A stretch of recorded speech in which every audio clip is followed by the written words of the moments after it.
Hello दोस्तों, कैसे हो आप सब। तो मैं वेलकम करता हूं हमारे नॉलेज क्रूज चैनल में। तो वीडियो का टाइटल और थंबनेल देख के ही आप अंदर आए होंगे। तो हम इन्हीं चीज़ों के बारे में बात करेंगे।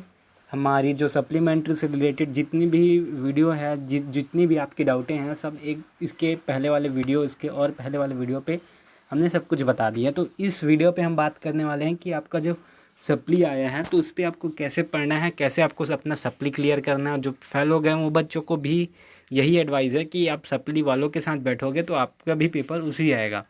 और बता दूं भाई, जैसे कि सप्ली के लिए हमें कुछ ज़्यादा ही अच्छे से पढ़ना पड़ेगा। और अभी जो बच्चे हैं, लॉकडाउन है और ऊपर से हमारे पास टाइम बहुत है भाई, तो टाइम को यूटिलाइज़ करना है। और फिर सप्ली आया है तो कोई दिक्कत नहीं है। बहुत से बच्चे कमेंट पे पूछ रहे हैं कि भैया सप्ली आया है, मैं कैसे करूं, क्या पढ़ूं। तो इस पे हम यही बात करेंगे। तो पहले तो मैं उन सबको एक क्वारीज उनकी जितनी भी है क्लियर करता हूँ, फिर आपको बताता हूँ आपको पढ़ना कैसे है। तो बहुत से बच्चे बोल रहे हैं कि आपका मेरा नंबर 8 नंबर आया है, मेरे को रीचेक करवाना है कि नहीं, कि मैं सप्ली दिलाऊँ। तो भाई आप सप्ली दिलाओ, क्योंकि रीचेक भी हुआ तो मुश्किल से आपका 10 से 15 नंबर बढ़ेगा, तो उसमें आप पास नहीं होते, समझे ना। और फिर ऐसा तो है कि पास करने में हमें ग्रेस, और सप्ली में भाई ग्रेस मिलता है, सबसे बड़ी चीज़ है। तो हमें पढ़ना है। और सप्ली का पेपर जो है वो टफ़ रहता है, क्योंकि इसमें बच्चों को पास करना होता है और बिल्कुल बच्चे इसमें पास होते हैं। तो ये 10वीं 12वीं के लिए एक गुड न्यूज़ है, खुशखबरी है, जैसे थंबनेल में देखा है आपने। तो मैं आपको बताता हूँ को आपको किस तरह कौन सी बुक और कैसी पढ़नी है। तो भाई सप्लीमेंट्री मतलब दिक्कत नहीं है ना, हमें कोई प्रॉब्लम नहीं है। हमें सिर्फ अब पढ़ना है। जैसे कि आप फिज़िक्स में सप्लीमेंट्री आ गए, तो आपको फिज़िक्स का क्या पढ़ना है। तो भाई सुनो, तो आपके पास नोट्स होगा, ठीक है ना। आपके पास अगर फिज़िक्स में आप सप्लीमेंट्री आ गए हो, अच्छा फिज़िक्स लिखते हैं, और फिज़िक्स में आप सप्लीमेंट्री आ गए हो, तो आपके पास आपका नोट्स होगा। आप देखो नोट्स, ठीक है। तो आप नोट्स पढ़िए अपना। उसके बाद आपका क्या होगा है, एक जो होता है गाइड, आपके पास जो रेफरेंस होता है वो, तो गाइड, ठीक है। उसके बाद मतलब जो आपके पास होंगे मैं उनके बारे में बता रहा हूँ, मैं बता नहीं रहा कि आपको पढ़ना क्या है। मैं पढ़ना क्या है आपको बाद अभी बताऊँ, इसी को पूरा दिखा के इसके बाद बताऊँगा। तो देखते रहिए, आपको पूरी बातें समझ आएगी। और एक सब्जेक्ट के लिए बताऊँगा और आपको हर सब्जेक्ट में वैसे ही करना है। तो उसके बाद आपके पास आते हैं 5 years question paper. 5 years question paper. तो आपको सबसे पहले क्या करना है, अपना फिज़िक्स जो 5 साल का पेपर है, तो मैं बोलूँ भाई, अगर आपको बोलूँ 5 साल का आप रट लो तो आप नहीं रट पाओगे, क्योंकि आपको समझ नहीं आ रही। तो सबसे पहले आप अपना नोट्स उठाओ, और एक जो गाइड है इसको नहीं उठाना है आपको। गाइड है इसको नहीं उठाना है। आपको करना क्या है, आप जो नोट्स बनाए हो, अगर नोट्स नहीं बनाए हो तो आप मेरे को बता दो हमने नोट्स नहीं बनाया है। कमेंट में आप जितने ज़्यादा अगर ऐसे क्वेरीज आएंगे कि हमने नोट्स नहीं बनाया है, तो मैं आपको जो इम्पोर्टेंट टॉपिक है फिज़िक्स में, मैथ्स में और आपका केमिस्ट्री में और जो भी है, तो मैं आपको अगर दे दे सकता हूँ तो मैं आपको ज़रूर दूंगा। और मेरे से हो पाएगा तो मैं आपको ज़रूर दूंगा, क्योंकि मैंने ये सब कर लिया है। तो नोट्स आप पहले अपने आप से जो है आप उसे पढ़ो। अब मैं बता रहा हूँ पेपर कैसे आता है। तो नोट्स अपने जब पढ़ लिया तो फिज़िक्स का पहला चैप्टर जो इलेक्ट्रोस्टैटिक्स है, उसमें गॉस लॉ, फिर पोटेंशियल, जो जो जो कुछ कुछ हैं, जो उसको क्या बोलते हैं, डेरिवेटिव, मतलब डेरिवेशन, डेरिवेशन, हाँ। तो उसको आप पढ़ लिए।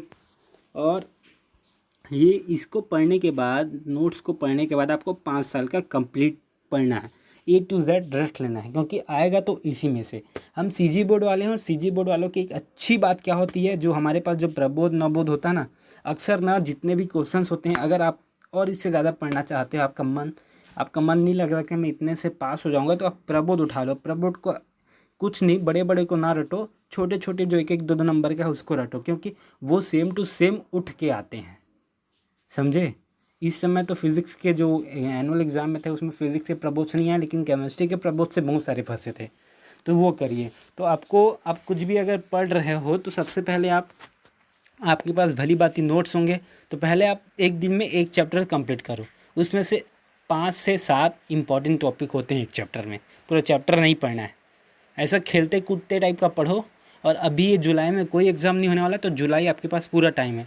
और रही बात फॉर्म वॉर्म की, तो हम आपको हर एक न्यूज़ देंगे।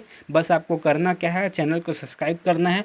और भाई हमने ये भी सोचा है कि अगर आपने सप्लीमेंट्री का एग्ज़ाम आप खुद से नहीं पढ़ पा रहे हो, तो हम आपके लिए वीडियो लेक्चर भी प्रिपेयर करने का सोचे हैं। लेकिन ये हमारे जैसे ये कमेंट्स जैसे आएंगे उस पर निर्भर करता है कि हमें वीडियो लेक्चर बनानी चाहिए कि नहीं। तो हम आपको वीडियो लेक्चर दे सकते हैं फिज़िक्स, केमिस्ट्री, मैथ्स का। तो आप बताइएगा क्या करना है। तो फिज़िक्स में आपको सबसे पहले अपना नोट्स पढ़ना है। नोट्स में भी नोट्स ऐसा होता है जो इम्पोर्टेंट टॉपिक के लिए बना होता है। तो नोट्स अगर आप पढ़ लिए तो आपका ये 70% कंप्लीट हो जाता है।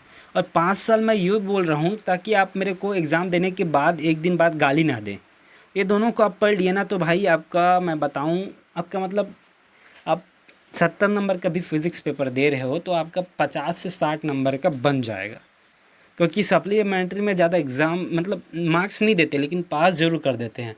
आपने 70 का बनाया तो 45 तो देंगे ही देंगे, 45-50 देंगे ही देंगे। अब क्यों ऐसा नहीं होता, होता है कि नहीं होता लेकिन नहीं पता। लेकिन मैंने जितने भी एग्ज़ाम देखे हैं उसमें मार्क्स कम देते हैं सर। क्योंकि आप जानते हो आप सप्ली एग्ज़ाम दिला रहे हो, आप पास होने के लिए एग्ज़ाम दिला रहे हो, तो आपको हाईएस्ट स्कोर नहीं देंगे। क्या पता कोई बच्चा 75 ला लिया है, मतलब 85-90 ला लिया है, उसका एक सब्जेक्ट में सप्ली आ गया। हालांकि ये होता नहीं है। अगर आ गया और वो सप्ली में 70 में 70 ला लिया तो वो तो मेरिट में आ जाएगा भाई। तो इसलिए कुछ सोच समझ के वो लोग मतलब कुछ करते हैं, बस बच्चों को पास करते हैं। तो भाई बच्चे पास सप्लीमेंट्री में होते हैं, उसका कोई दिक्कत नहीं है। तो आप पहले अपना अगर हर सब्जेक्ट में यही करना है आपको, पहले आपका नोट्स पढ़ना है, उसके बाद 5 साल के क्वेश्चंस पेपर पढ़ने हैं। और कुछ कुछ जो इंपॉर्टेंट टॉपिक होते हैं फिज़िक्स, केमिस्ट्री, मैथ से रिलेटेड हम आपको कमेंट बॉक्स में देंगे। इसके पहले आपको ये दोनों कंप्लीट करना है एनी हाउ। और एक मोटिवेशन वाली बात मैं आपको बताता हूँ भाई, कि अगर आप सप्लीमेंट्री आए हो ना तो जानते हो सप्लीमेंट्री आने के बाद पेरेंट्स का दिमाग कैसे हो जाता है। वो बच्चे के प्रति मतलब ज़्यादा वो नहीं हो पाते, मतलब बात बात करना बंद हो जाता है। तो भाई ये मौका है, पता है, अगर आप अभी अच्छे ढंग से पढ़ना स्टार्ट किया ना तो अपने माता पिता के मतलब मम्मी पापा के मतलब मन में एक अच्छा विचार ला सकते हो कि हाँ मेरा बच्चा समझ गया है, पढ़ रहा है। और आप सप्लीमेंट्री पास कर लिए तो आपके बच्चे, आपके पापा कुछ नहीं बोलेंगे आपको और कॉलेज के लिए पूछेंगे। तो ये आपके पास बहुत ही अच्छी चीज़ होती है। ऐसा नहीं कि मैं फ़ेल हो गया, मैं सप्ली आ गया। आप में ये दम दिखता है कि आप फ़ेल होने के बाद भी पास होने का दम रखते हो। समझे भाई, आपने एक दिन पहले पढ़ाई किया और फोड़ के आ गया और तोड़ दिए और मार दिए, तो इस पे निर्भर करता है। तो आप अगर ना भाई दिन में ना 3 घंटे भी पढ़ोगे ना 24 घंटे में, मतलब जैसा मैंने बताया है, आप नोट्स पढ़ो पर सब्जेक्ट का, नोट्स पढ़ रहे हो उसके बाद 5 साल पढ़ लो, तो आप सप्लीमेंट्री में पक्का पास हो जाओगे। ऐसे ही केमिस्ट्री में अक्सर क्या है, केमिस्ट्री में आपको ना जो आपका प्रबोध है, तो जो केमिकल रिएक्शंस वगैरह है वो सब प्रबोध से करो। हालांकि अब मैं आपको जैसे बता दी हूँ कि आपके पास नोट्स और 5 साल के हैं, इसे करो, हर सब्जेक्ट में यही करो, समझे। और रही बात मैथ्स की, तो मैथ्स में भी प्रबोध से ही आता है। आपने देख लेना कि आपके बहुत सारे क्वेश्चंस प्रबोध से ही उठ के आए थे, क्योंकि मैंने इम्पोर्टेंट टॉपिक बच्चों को दिया था और वही फंसा था। तो भाई वो भी देख लो आप। और अगर आपको चाहिए इम्पोर्टेंट टॉपिक तो कमेंट करो कि भैया हमको ये सब्जेक्ट का चाहिए। जो सब्जेक्ट का ज़्यादा इम्पोर्टेंट टॉपिक, मतलब जो सब्जेक्ट आप कमेंट में ज़्यादा लिखोगे, मैं उसी सब्जेक्ट को पहले प्रीफर करके उनका इम्पोर्टेंट टॉपिक आपको कल से परसों में दे दूँगा। तो उसे पढ़ के आप, अब मैं भाई बोलूँगा, ये नहीं बोलूँगा 70 में 70 ला सकते हो, लेकिन आप पास ज़रूर हो जाओगे, 30 नंबर आपको ज़रूर हो आ जाएगा, समझे। ये दोनों जो मैं बोल रहा हूँ नोट्स और 5 साल के, इसलिए बोल रहा हूँ ताकि आपके नंबर 70 में 50 से 60 तक आ जाए, समझे मेरी बात को। और मैथ्स में प्रैक्टिस मांगता है और कैलकुलस को आपको एनी हाउ प्रबोध से कंप्लीट करना ही है। और केमिस्ट्री में भी आप प्रबोध ही पढ़िए। नोट्स केमिस्ट्री के थोड़ा टफ टाइप के हो जाते हैं, प्रबोध उसके लिए सही है। और 5 साल के पेपर सही हैं, उनसे ही फंसता है। और अब बाकी सब तो जानते हो, तो आप मुझे कमेंट में बताइए। मैं आपको सिर्फ ये वीडियो में सिर्फ आपको क्या क्या पढ़ना है ये बताने के लिए वीडियो बनाया, ये नहीं बताने वाला, ये टॉपिक नहीं बताने वाला था। लेकिन अब फिर बहुत सारे कमेंट आते, तो मेरी बातें आपको कैसी लगी, समझ आई कि नहीं, और आपको कौन सा इम्पोर्टेंट टॉपिक, कौन सा सब्जेक्ट का चाहिए, कमेंट में बताओ। सबसे ज़्यादा अगर फिज़िक्स का होगा कमेंट तो मैं फिज़िक्स का पहले बनाऊँगा, वो भी कल या परसों तक। मैं आप सबके लिए सब कुछ करूँगा भाई, बस आपको पास होके दिखाना है। और सप्लीमेंट्री पास होके जाना है, फेल हो तो भी पास होके, मतलब इस समय आपको एनी हाउ कॉलेज जाना अच्छा है, ये सोच के जाओ। और माँ बाप क्या कहेंगे और क्या दुनिया क्या कहेगी इस पर मत रहो, तुमको अपनी ज़िंदगी खुद उखाड़नी है, तुमको दुनिया वालों को बताना है तुम कौन हो। तो फिर मेरी बातों को आपने समझ लिया होगा, तो चलिए मैं चलता हूँ। और कमेंट पे बताइए आपको कौन सा इंपॉर्टेंट टॉपिक चाहिए। और तो चलिए अब मैं चलता हूँ। अच्छी लगी वीडियो तो सब्सक्राइब कीजिए, लाइक कीजिए और कमेंट करिए। और भाई अपने दोस्तों को वीडियो भेजिए यार, शेयर कीजिए, ताकि हमारी भी वीडियो बढ़े और आपके दोस्तों की भी पता चले, ताकि हमारा भी जो मनोत्साह होता है ना भाई थोड़ा अच्छा हो, ताकि हम और अच्छे अच्छे वीडियो बनाएं। और आपके लिए अभी सीरीज़ आने वाली है वीडियो की, तो टेंशन ना ले। तो चलिए हम चलते हैं।